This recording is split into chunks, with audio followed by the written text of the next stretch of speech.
Please subscribe the channel and press bell icon for notification. Tax बचाने का और tension या फिर पेचीदे टैक्स नियमों की उलझन, अटका हुआ रिफंड या मुश्किल में फंसा हुआ आपका रिटर्न, हर मुश्किल सवाल का आसान जवाब है टैक्स गुरु, जहां आप न सिर्फ अपना टैक्स बचाते हैं बल्कि हम टैक्स की उलझनों को सुलझाने के गुर भी आपको सिखाते हैं। नमस्कार, मैं हूं लक्ष्मण रॉय और आज आपके सवालों के जवाब देने के लिए हमारे साथ हैं जाने माने टैक्स एक्सपर्ट गौरी चड्ढा।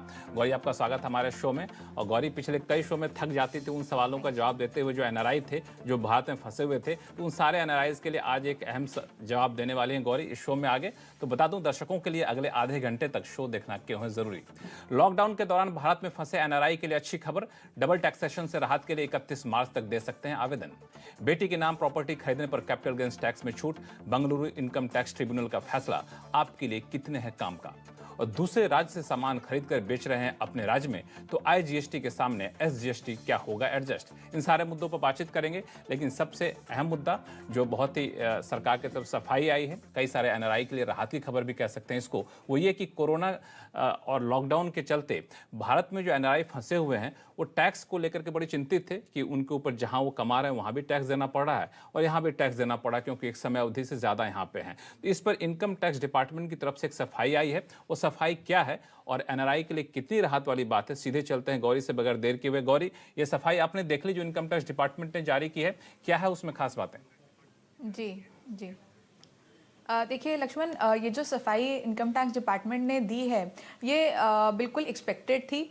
हालांकि ये बजट में ही एक्सपेक्टेड थी, बट बजट में आज सच कुछ आया नहीं, तो सर्कुलर के ज़रिए सरकार ने ये निकाला है कि जैसे आपको ध्यान होगा कि पिछले साल 31 मार्च तक के लिए निकाला था कि जो लोग 31 मार्च तक अपने देश दूसरे देश वापस नहीं जा पाए जहां वो रहते हैं और उस वजह से वो इंडियन रेजिडेंट बन रहे हैं, तो उनको हम रिलीफ दे रहे हैं। उसी का एक एक्सटेंशन ये सर्कुलर आप कह सकते हैं कि ये सर्कुलर पूरे साल के लिए आया है, पूरा फाइनेंशियल ईयर 2021 के लिए सर्कुलर आया है।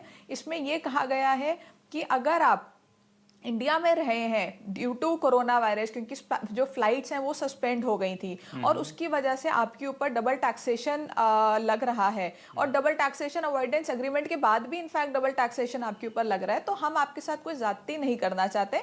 आप आइए, हमें इन्फॉर्मेशन दीजिए कि क्या उसमें 2 पेज का फॉर्म है, आप वो इन्फॉर्मेशन दीजिए और हम आपको इस केस में रिलैक्सेशन देंगे। ऐसे ही और भी कंट्रीज ने रिलैक्सेशन दी है, जैसे यूके और यूएसए ने 60 दिन की रिलैक्सेशन दी है, कुछ कंट्रीज ने नहीं भी दी है।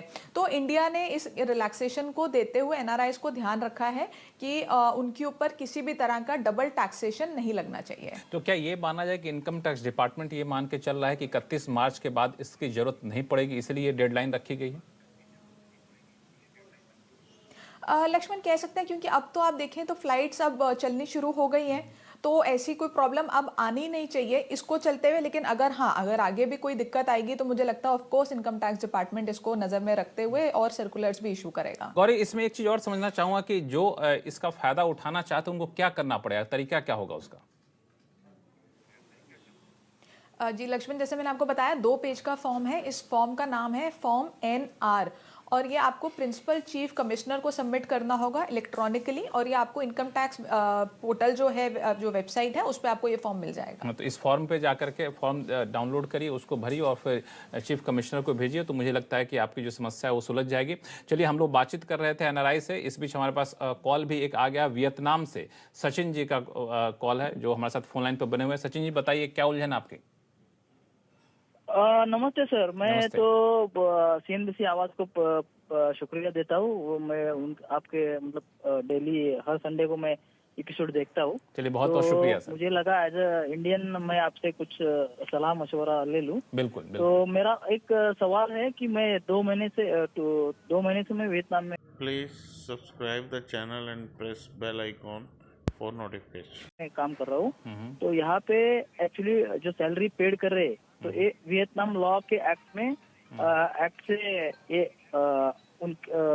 उनके बैंक मतलब वियतनाम की जो बैंक है वहाँ से सैलरी पेड करे, वहाँ 25%, 30% और टैक्स डिडक्शन करने जाने वाले। तो ये टैक्स और जो टीडीएस है वो मुझे समझो सेव करना है, तो कुछ उसके लिए कुछ सोल्यूशन है क्या? ठीक है, बताएंगे गौरी। ठीक है, देखिए आप क्योंकि वियतनाम की सैलरी की बात कर रहे हैं, तो इंडिया में इसका कोई एज सच सोल्यूशन नहीं है। जो वियतनाम जो टैक्स लेगा आपसे, वो आपको टैक्स देना होगा। वो वहाँ पे आप किस तरह से टैक्स बचा सकते हैं, जैसे इंडिया में टैक्स बचाने के बहुत सारे प्रोविजंस हैं, जैसे वियतनाम में भी काफ़ी सारे प्रोविजंस हैं जो आप वियतनाम के जो वहाँ के जो एक्सपर्ट हैं वो आपको ज़्यादा बेटर गाइड कर पाएंगे। इंडिया में जो आप रिटर्न भरेंगे, क्योंकि आप इस साल तो शायद इंडिया में रेजिडेंट ही होंगे, तो जब आप इंडिया में इस रिटर्न भरेंगे तो इंडिया में टैक्स बचाने के लिए आप बहुत सारे प्रोविजंस का इस्तेमाल करके, जैसे सेक्शन 80C 80D या जो भी आपने लिए हैं वो सब 80C बेसिकली आप उसमें यूज़ करके आप अपना टैक्स बचा सकते हैं। वियतनाम के लिए आपको जो आपको वहाँ पे टैक्स देंगे और आप जो इंडिया में टैक्स देंगे, क्योंकि आप दोनों कंट्रीज में टैक्स देंगे, तो आपको डबल टैक्सेशन अवॉइडेंस एग्रीमेंट के तहत आपको जो रिलीफ है वो आपको मिल जाएगा। बिल्कुल यही सवाल मेरे जहन में उठ भी रहा था कि 2 महीने से वहाँ पे हैं, जो कमाई वहाँ कर रहे हैं, क्या उस पर टैक्स वियतनाम में भी देना पड़ेगा या और भारत में भी देना पड़ेगा? तो आपने बिल्कुल साफ कर दिया, DTA के तहत जो एग्रीमेंट है उसके तहत आपको टैक्स छूट मिल जाएगी, जिसमें आपको चिंता करने की ज़रूरत नहीं है। फिर भी कोई उलझन हो सचिन जी तो आप हमें बिल्कुल लिखिएगा, आपके सारे उलझनों को दूर करने की हम कोशिश करेंगे। अगले कॉलर हमारे साथ हैं, झारखंड के जमशेदपुर से हैं विश्वालाल जी। विश्वालाल जी बताएं क्या सवाल आपका? नमस्ते सर। नमस्ते। नमस्ते सर, जैसा मेरे पिताजी ने 1960 में मेरे नाम से एक जमीन ली थी जो घर के बगल में है। अच्छा। उस समय मेरे दोनों छोटे भाइयों का जन्म नहीं हुआ था। अभी हम 3 भाई है, उसमें कुली हिस्सेदार है। ठीक है। अब मैं उसको सेल ऑफ करना चाहता हूँ, हम लोग तीनों भाई का। तो इसके जो पैसा आएगा टैक्स के पर्पज से, क्या तीनों के अलग अलग चेक लिया जाए उस टोटल जमीन का, या फिर मैं अपने नाम से लेके बाकी दोनों को इक्वली दे सकता हूँ? और दूसरी बात है, इस टैक्स जो पैसा आएगा उसको टैक्स बचाने के लिए कैसे इन्वेस्ट किया जा सकता है? मुझे लगता है कि आपका पहला सवाल भी बहुत ज़्यादा दिलचस्प है, क्योंकि अक्सर ऐसा होता है कि ज़मीन बेचते हैं तो जितने हिस्सेदार होते हैं सबके पीछे बांटा जाता है पैसा, तो टैक्स की देनदारी किन किन पर बनेगी? गौरी क्या कहना चाहेंगे आप? एक चीज़ मैं क्लैरिफाई करना चाहती हूँ लक्ष्मण, कि ये जो ज़मीन है ये एग्रीकल्चरल लैंड है या नॉर्मल लैंड है? विश्वलाल जी एग्रीकल्चर लैंड है कि नॉर्मल लैंड है, क्या है ये? खेती वाली जमीन नहीं है? नॉर्मल लैंड है। अच्छा, खेती वाली जमीन नहीं है। बहुत पहले के जो 1960 में खेती की जमीन थी, लेकिन अब पूरा लोकेलिटी बस गया, पूरा कॉलोनी है, पूरा गांव के अंदर पूरा ये है, बगल में घर, मेरे घर के बगल में है। ठीक है, तो मतलब रेजिडेंशियल एग्रीकल्चरल लैंड नहीं है। ठीक है, नहीं देखिए, अगर ये रेजिडेंशियल हाउस है या प्लॉट है, दोनों में भी, इन दोनों में भी फर्क है। प्लॉट है, लेकिन हमारे बगल में एक प्लॉट मेरा घर है और बगल में एक खाली प्लॉट है। देखिए, दोनों के अलग अलग सेक्शन है। अगर हम घर की बात कर रहे हैं तो आप घर को बेच के सेक्शन 54 में रिलीफ ले सकते हैं। 54 में आपको 1 साल पहले या 2 साल बाद में घर खरीदना होता है, या 3 साल बाद बेचने के आपको घर कंस्ट्रक्ट करना होता है। और सेक्शन, अगर हम बात करें प्लॉट की, तो सेक्शन 54F है, जिसमें आप कोई भी कैपिटल एसेट बेचते हैं अदर दैन रेजिडेंशियल हाउस, तो प्लॉट उसके अंदर आ जाता है। तो उसके अंदर आपको रेजिडेंशियल हाउस ही खरीदना होता है, तो आपको उसका जो बेनिफिट है वो मिल जाएगा। अब बात है कि वो जो प्लॉट है, जो रेजिडेंशियल हाउस है, जो भी हम कहें, वो आपके नाम पे है, आपके भाइयों के नाम पे नहीं था। तो जो जितनी भी सेल कंसिडरेशन है वो आप अपने ही अकाउंट में लेंगे, आप भाइयों के अकाउंट में नहीं लेंगे, क्योंकि अगर आप भाइयों के अकाउंट में लेंगे तो वो उनके हाथ में टैक्सेबल हो जाएगी। और ये जो बेनिफिट आप सेक्शन 54, 54F या जिस भी सेक्शन का बेनिफिट लेना चाहते हैं, या 54EC का भी बेनिफिट ले सकते हैं, आप बॉन्ड्स में इन्वेस्ट कर सकते हैं, तो वो जो बेनिफिट्स हैं वो उन लोगों को नहीं मिलेंगे, ये सिर्फ आप ही ले सकते हैं। तो आप ऐसा कीजिए, प्रॉपर्टी को बेचिए, जो सेल प्रोसीड्स हैं अपने नाम पे लीजिए, और उसके बाद जो प्रोसीड्स हैं उसको इन्वेस्ट कीजिए, टैक्स बचाइए, और जो अपने ब्रदर्स का जो हिस्सा बनता है वो अपनी पॉकेट से आप दीजिए, क्योंकि ब्रदर्स को जो भी आप पैसा देते हैं या काइंड में कुछ देते हैं तो वो एग्जेम्प्ट होता है। तो ब्रदर्स को अगर आप कुछ देंगे तो वो उनके हाथ में गिफ्ट माना जाएगा और उनके लिए वो एग्जेम्प्ट होगा, आपके ऊपर भी कोई टैक्स की लायबिलिटी नहीं बनेगी। साथ ही में आप एक गिफ्ट डीड बना लेंगे, ताकि कोई भी दिक्कत ना हो फ्यूचर में, अगर कभी कोई स्क्रूटनी का केस आता है या कुछ होता है तो आप एक्सप्लेन कर सके कि ये जो है अमाउंट ये गिफ्ट के तौर पे दिया गया था और उनके हाथ में ये टैक्सेबल नहीं subscribe the channel and press bell icon for notification है। विश्वलाल जी, आपको उलझन दूर हो गई, आपके सवालों के जवाब मिल गए? क्योंकि आपका सवाल थोड़ा सा इसमें सर एक कंफ्यूजन ये था कि वो पूरे अमाउंट मेरे नाम से आएगा, मुझे वो पूरा अमाउंट इन्वेस्ट करना होगा टैक्स सेव करने के लिए। तो भाइयों को मैं पैसा दूंगा, उतने पैसा तो मेरे पास अभी है नहीं जो उसके अलावा मैं भाइयों को और पैसा दे सकूं। उनका शेयर गिफ्ट के रूप में। तो ये मेरी उलझन है। देखिए इसमें आप ऐसा कर सकते हैं, मैं बता देती हूँ, इसमें आप ऐसा कर सकते हैं, कुछ साल आपको रुकना होगा। आप प्रॉपर्टी में ना इन्वेस्ट करके आप ये जो मैंने सेक्शन 54 EC बताया, जिसमें आपको स्पेसिफाइड बॉन्ड्स खरीदने होते हैं, ये बॉन्ड्स आपको 5 साल तक के लिए खरीदने होते हैं। 5 साल आप इसमें इन्वेस्ट करके छोड़ दीजिए, उसके बाद वो पैसा जब आप रिडीम करेंगे, और इसमें 50 लाख तक की लिमिट है, आप वो पैसा इसमें इन्वेस्ट कर दीजिए। जब वो रिडीम करेंगे तो वो टैक्स फ्री हो जाएगा आपके लिए। तो उसके बाद आप अपने भाइयों को ये पैसा दीजिएगा, क्योंकि अगर आप अभी देंगे तो आप यहाँ ना तो बॉन्ड्स खरीद पाएंगे, ना आप रेजिडेंशियल प्रॉपर्टी खरीद पाएंगे, तो आप टैक्स नहीं बचा पाएंगे।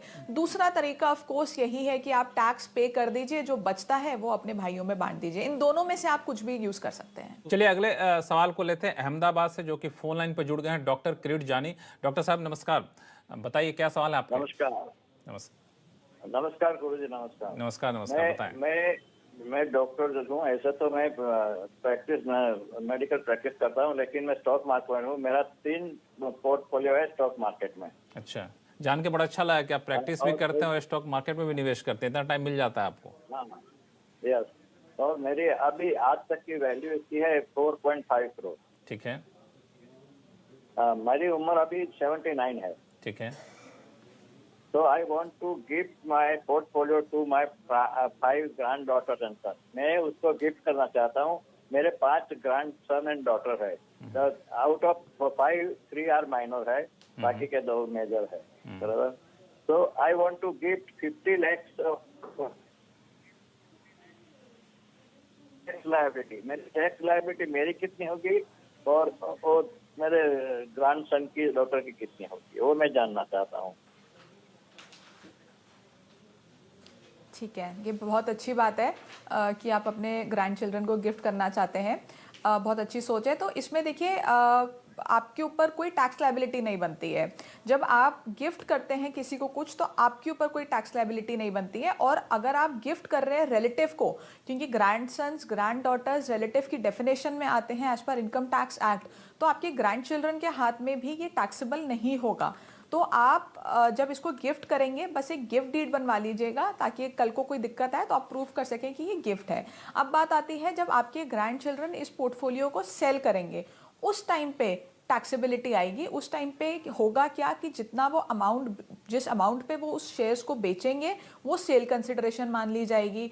और जो कॉस्ट ऑफ एक्विजिशन है, वो जो आपने खरीदा था जिस रेट पे, और आपने जब खरीदा था उस साल की होल्डिंग पीरियड और उसी साल की कॉस्ट ऑफ एक्विजिशन मान के उनके ऊपर कैपिटल गेन टैक्स लग जाएगा। अगला सवाल भी लेंगे, लेकिन उससे पहले छोटा सा ब्रेक का वक्त हो गया। ब्रेक के बाद आपको बताएं कि ESOP बेचने पर कैसे कम करें अपनी टैक्स की देनदारी। लौटते हैं छोटे से ब्रेक के बाद।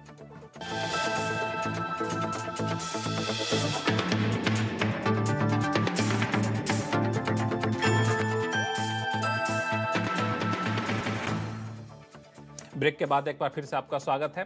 दरअसल सवालों के जवाब दूं इससे पहले एक बेंगलुरु इनकम टैक्स ट्रिब्यूनल का महत्वपूर्ण फैसला आया है, उसको समझना बेहद जरूरी है, चूंकि आपके काम का है।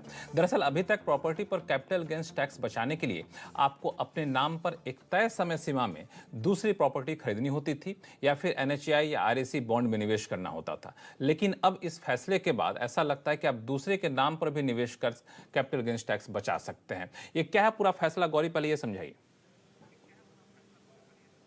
मैं पहले थोड़ा से फैक्ट्स बता देती हूँ लक्ष्मण।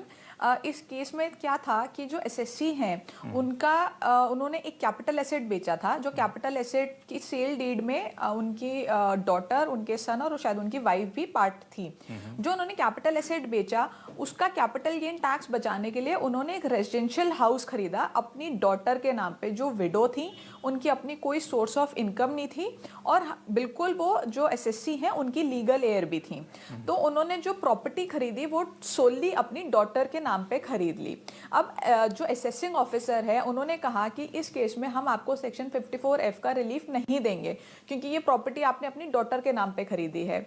लेकिन इन्होंने अपील की, ITAT में गए। ITAT में जो जजमेंट आई, उन्होंने ये कहा कि हम इस केस को बहुत वाइडर वे में देखेंगे।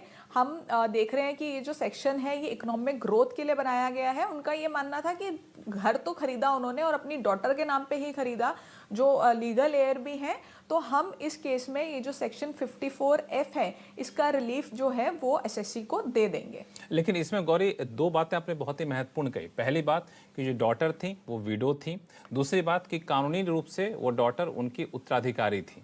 तो इस तरह की छूट क्या इन्हीं शर्तों के साथ मिलेगी? फैसला क्या कहता है?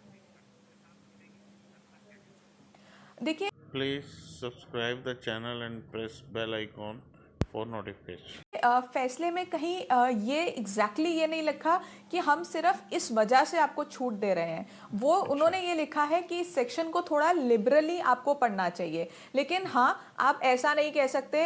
मेरा मानना ये है कि आपने किसी फ्रेंड के नाम पे खरीद ली और आपने छूट ले ली, वो बिल्कुल गलत होगा। तो जब भी जैसे ऐसा कोई केस लगता है ना लक्ष्मण, तो जो एसएससी है वो अपने ऐसे जजमेंट्स निकाल के ले जाता है और देखता है कि कौन से जजमेंट उनके साथ रिलेट कर पा रहा है। तो अगर कोई व्यक्ति इस जजमेंट के साथ रिलेट कर पा रहा है तो डेफिनेटली वो इसका फायदा ले सकता है। बट अगर टोटली अनरिलेटेबल है, किसी फ्रेंड के नाम पे ले लिया, कोई लेना देना नहीं है, तो फायदा नहीं मिलेगा। मुझे लगता है कि जो प्रावधान है, जो सेक्शन है, उनकी मूल भावनाओं के अनुकूल होना चाहिए। आपका टैक्स बचाने का तरीका उससे अलग हट के सिर्फ शब्दों के अर्थ को लेकर के आप तोड़ मड़ोड़ करके टैक्स बचाना चाहेंगे तो वो शायद मुमकिन नहीं हो पाएगा। चलिए अगला सवाल लेते हैं। भोपाल से मयंक मिश्रा जी हमारे साथ फोन लाइन पर जुड़ गए हैं।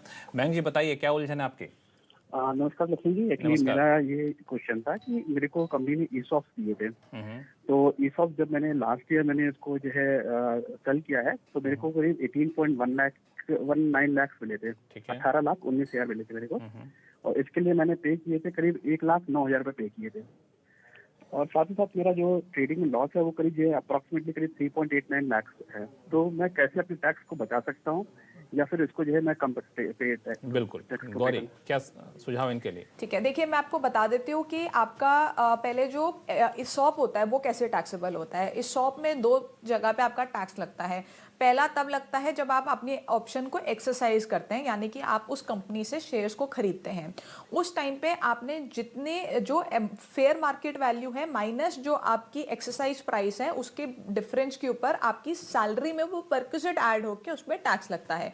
तो ये इनकम तो आपकी मान ली जाती है, इनकम फ्रॉम सैलरी हो गई। इसके बाद जब आप इसको बेचेंगे, जिस साल में आप बेचेंगे उस साल उस वक्त का जो फेयर मार्केट वैल्यू है माइनस जिस प्राइस पे आपने खरीदा था उसका जो डिफरेंस है वो आपका कैपिटल गेन आ जाता है। तो अगर आप कोई ट्रेडिंग, जैसे आपने कोई सेल परचेज की है इसके अलावा शेयर्स में और आपको कैपिटल गेन लॉस हुआ है, तो आप इस कैपिटल गेन के प्रॉफिट से लॉस से आप इसको वो कर सकते हैं, सेट ऑफ कर सकते हैं। लेकिन जो आप कर रहे हैं वो है इंट्राडे माना जाता है स्पेक्युलेटिव बिजनेस इनकम। तो स्पेक्युलेटिव बिजनेस इनकम को आप इस कैपिटल गेन से सेट ऑफ नहीं कर सकते हैं। हालांकि ये अगर आपका कैपिटल गेन लॉस होता तो आप कर सकते थे, लेकिन ये आपका बिजनेस लॉस है, वो भी स्पेक्युलेटिव बिजनेस लॉस है, तो आप इसको जो है सेट ऑफ नहीं कर पाएंगे। बिल्कुल, इसमें ध्यान देने वाली बात यह है कि इंट्राडे से आपका ये लॉस या फिर कमाई जो होती है इंट्राडे है, इस वजह से ये प्रावधान यहाँ पे लागू होता है जो गौरी ने बताया। चलिए इनकम टैक्स से जुड़े कई सारे सवाल आ रहे हैं गौरी, तो हम लोग इसको अगले शो में लेंगे, लेकिन फिलहाल चलते हैं GST की तरफ। GST जुड़े सवाल लेते हैं।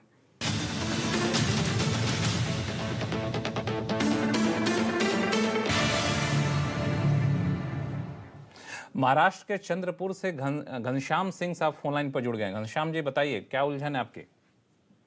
मैं पेट्रोलियम डीलर हूँ। पेट्रोलियम डीलर में पेट्रोल और डीजल GST में नहीं आता, उसके ऊपर GST नहीं है। बिल्कुल। लेकिन पेट्रोलियम डीलर को जो ऑयल कंपनी लाइसेंस फी जो लगाती है उसके ऊपर GST होता है, वो सेटअप के लिए अवेलेबल होता है। और मिसलेनियस कुछ एक्सपेंसेस है उसके ऊपर जो कुछ होगा वो भी अमाउंट होता है सेटअप के लिए। लेकिन जो डीलर बहुत बड़ा सेल नहीं होता है लुब्रिकेंट्स और एसेसरीज का, उसके ऊपर उसको जो GST भरना पड़ता है। तो ये जो सेटअप उसको अवेलेबल है वो उसमें क्लेम कर सकता है क्या? जी, तो देखिए ऐसा होता है कि जो आपके एग्जेम्प्टेड GST प्रोडक्ट्स होते हैं और आपके जो टैक्सेबल GST प्रोडक्ट्स होते हैं, अगर आप दोनों ही सप्लाई कर रहे हैं तो आपको एक कॉमन क्रेडिट का प्रोविजन होता है कि आप उसको कॉमन क्रेडिट ले सकते हैं। लेकिन जो पेट्रोल और डीजल है ये एग्जेम्प्टेड नहीं है, ये नॉन जीएसटी है, इसके ऊपर जीएसटी लगता ही नहीं है, इसके ऊपर जैसे आपने कहा इसके ऊपर तो वैट ही लगता है। तो यहाँ पे लॉ कहीं क्लियर नहीं है कि इस केस में आप कॉमन क्रेडिट ले पाएंगे या नहीं ले पाएंगे। इस पे अलग अलग प्रोफेशनल्स के अलग अलग व्यूज़ हैं। मेरा व्यू ये है कि देखिए, जैसे आपने खुद ही बोला कि लुब्रिकेंट्स की सेल ज़्यादा नहीं है, तो ऑब्वियसली उसका जो जीएसटी का क्रेडिट और आउटपुट होगा वो बहुत ज़्यादा नहीं होगा। तो आप इसको क्रेडिट को ना लीजिए, to be on the safe side, क्योंकि इस पर कोई क्लैरिटी अभी नहीं है और बहुत ज़्यादा अमाउंट ऐसा नहीं है जो आपको नुकसान हो रहा है अगर आप क्रेडिट नहीं ले पाते हैं। Please subscribe the channel and press bell icon for notification. तो आप थोड़ा सा सेफ रहेंगे अगर आप ये क्रेडिट नहीं लेते हैं। तो मेरी एडवाइस ये है कि आप इस क्रेडिट को ना लें और जो जीएसटी आउटपुट बनता है आपका लुब्रिकेंट्स पे वो आप पे करा दें। चलिए, अगला सवाल ईमेल के जरिए आया है मैंगलोर से सुनील डिसूजा जी का। दरअसल ये इलेक्ट्रॉनिक सामान के डिस्ट्रीब्यूटर हैं, दूसरे राज्य से सामान ला करके अपने यहाँ जो लोकल मार्केट है वहाँ बेचते हैं। लेकिन जब इन्होंने मंथली रिटर्न फाइल किया तो इनको पता चला कि IGST की रकम SGST के सामने एडजस्ट नहीं कर सकते हैं। अब समस्या है कि सुनील जी के जीएसटी अकाउंट में करीब 1,69,000 रुपए जमा हो चुके हैं। ये जानना चाहते हैं कैसे अपने पैसों को वापस लें। गौरी, देखिए, यहाँ मुझे लगता है लक्ष्मण इनको कहीं गलती लगी है, किसी ने गलत गाइड किया है या कुछ प्रॉब्लम हुई है, क्योंकि ऐसा प्रोविज़न कहीं नहीं कहता कि आप IGST को SGST से सेट ऑफ नहीं कर सकते। प्रोविज़न ये कहता है कि IGST को पहले IGST से, फिर CGST से, फिर SGST से आप सेट ऑफ कर सकते हैं, लेकिन ये कहीं नहीं कहता कि IGST को SGST से सेट ऑफ कर ही नहीं सकते। जो एक केस होता है जो आप सेट ऑफ नहीं कर सकते वो होता है कि CGST को SGST से सेट ऑफ और SGST को CGST से सेट ऑफ आप नहीं कर सकते हैं। तो आप बिल्कुल IGST को SGST से सेट ऑफ कर सकते हैं। अगर वो सेट ऑफ ऑटोमेटिकली आपका पोर्टल नहीं ले रहा है तो मैनुअली आप उस पर फीड कीजिए, वो ऑटोमेटिकली उठाएगा, वो आपको क्रेडिट अवेलेबल दिखाएगा। आपको जब आप उस पर कर्सर रखेंगे तो क्रेडिट अवेलेबल उसमें दिखाता है, आप मैनुअली फीड कीजिए, फिर सेट ऑफ बटन पे क्लिक कीजिए, वो डेफिनेटली सेट ऑफ हो जाएगा और आपको ये क्रेडिट वापस लेने की जो समस्या है ये नहीं आएगी। और मैं आपको ये भी बता दूं कि ऐसे क्रेडिट वापस लेने का कोई प्रावधान लॉ में है भी नहीं। चलिए सुनील डिसूजा जी, आप बिल्कुल खुश हो जाइए कि आपको जो ये अब तक दुविधा थे कि सेट ऑफ नहीं कर सकते हैं, बिल्कुल आप कर सकते हैं और जो तरीके बताएं गौरी ने उस तरीके को अपनाइए। और फिलहाल वक्त है छोटे से ब्रेक का। ब्रेक के बाद आपको बताएंगे अगर एनुअल रिटर्न और GSTR 2A में आ रहा है अंतर तो इसे कैसे करें दूर। लौटते हैं छोटे से ब्रेक के बाद। ब्रेक के बाद एक बार फिर से आपका स्वागत है। आप देख रहे हैं टैक्स ग्रुप। अगला सवाल आया है ईमेल के जरिए राहुल सिंघल जी का। दरअसल इनके एनुअल रिटर्न और GSTR 2A में अंतर आ रहा है। गौरी, ये पूछ रहे हैं कैसे इस अंतर को दूर करें। देखिए लक्ष्मण, ये बहुत ज़्यादा केसेस में ये अंतर आ रहा है। जो एनुअल रिटर्न है ये आई थिंक टेबल 8A की बात कर रहे हैं, उसमें ऑटो पॉपुलेटेड आपका क्रेडिट आता है। अच्छा। तो इस केस में कई रीजंस हैं जिसकी वजह से ये डिफरेंस आता है। जैसे ऐसा हो सकता है कि जो सप्लायर है उसने सितंबर तक रिटर्न नहीं भरी या बाद में कोई अमेंडमेंट कर दी या कोई भी कारण हो सकता है जिसकी वजह से ये अंतर आ रहा है। अगर सपोज करिए इन अंतरों की वजह से कोई भी मतलब ऐसा कुछ नहीं हुआ है आपके केस में और फिर भी अंतर आ रहा है, तो आपके पास एक विकल्प है कि आप जो GST डिपार्टमेंट है वहाँ पे एक टिकट रेज करें और उनको बताइए कि ये प्रॉब्लम आ रही है और वो ऑटो पॉपुलेटेड है, आप उसको बदल नहीं सकते हैं। तो वो डेफिनेटली इसका समाधान करेंगे। बहुत ही केसेस में मैंने पर्सनली देखा है कि ऐसा कंप्लेन करने के बाद जो GST डिपार्टमेंट है उसने इस प्रॉब्लम को रेक्टिफाई किया है। चलिए गौरी, बहुत बहुत शुक्रिया सभी सवालों का जवाब देने के लिए। टैक्स ग्रुप में फिलहाल इतना ही। Please subscribe the channel and press bell icon for notification.